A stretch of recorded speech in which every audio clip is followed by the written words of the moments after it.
സർക്കാർ സത്യവാങ്മൂലം തിരുത്തുമെന്നാണ് പ്രതീക്ഷയെന്നാണ് ജി സുകുമാരൻ നായർ ഈ വിഷയത്തിൽ പ്രതികരിച്ചിരിക്കുന്നത്. സർക്കാർ എന്ത് ചെയ്യുമെന്ന് നോക്കട്ടെ. ആദ്യമേ ശരിയായ സത്യവാങ്മൂലം നൽകിയിരുന്നുവെങ്കിൽ പ്രശ്നമുണ്ടാവുമായിരുന്നില്ല. വിഷയത്തിൽ ആദ്യം കേസ് നൽകിയത് NSS ആണെന്നും സുകുമാരൻ നായർ പറഞ്ഞു.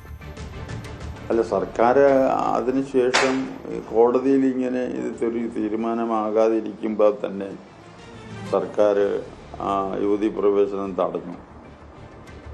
പഴയ ആചാരങ്ങൾ സംരക്ഷിക്കണം. ഞങ്ങളുടെ ഉദ്ദേശം ഇതാ, പഴയ ആചാരാനുഷ്ഠാനങ്ങൾ സംരക്ഷിക്കാൻ വേണ്ടിയാണ് ഞങ്ങൾ നിലകൊള്ളുന്നത്. അപ്പോൾ അത് പഴയതുപോലെ ആക്കിക്കൊണ്ടുള്ള ഒരു അലിഖിതമായിട്ടാണെങ്കിലും ഒരു നല്ല നടപടിക്രമം ഗവൺമെൻറ് സ്വീകരിച്ചു. ഈ 6-7 കൊല്ലമായിട്ട് അങ്ങനെ നടന്നു പോവുകയാണ്. പക്ഷേ ഇതിപ്പം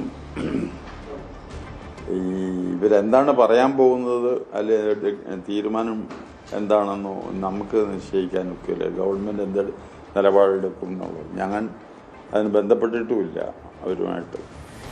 ആദ്യം ഇടപെട്ടിട്ടുള്ളത് ശരിക്കും പറഞ്ഞാൽ NSS അല്ലേ ഉള്ളൂ ഇതിനെതിരായിട്ട്. രാഷ്ട്രീയ പാർട്ടികളൊന്നും ഇടപെട്ടിട്ടില്ലല്ലോ. ഗവൺമെൻറ്റുകൾ പോലും ഇടപെട്ടിട്ടില്ല.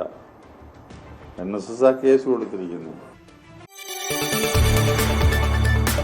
കൂടുതൽ വാർത്തകൾക്ക് News 18 Keralam YouTube channel subscribe ചെയ്യുക.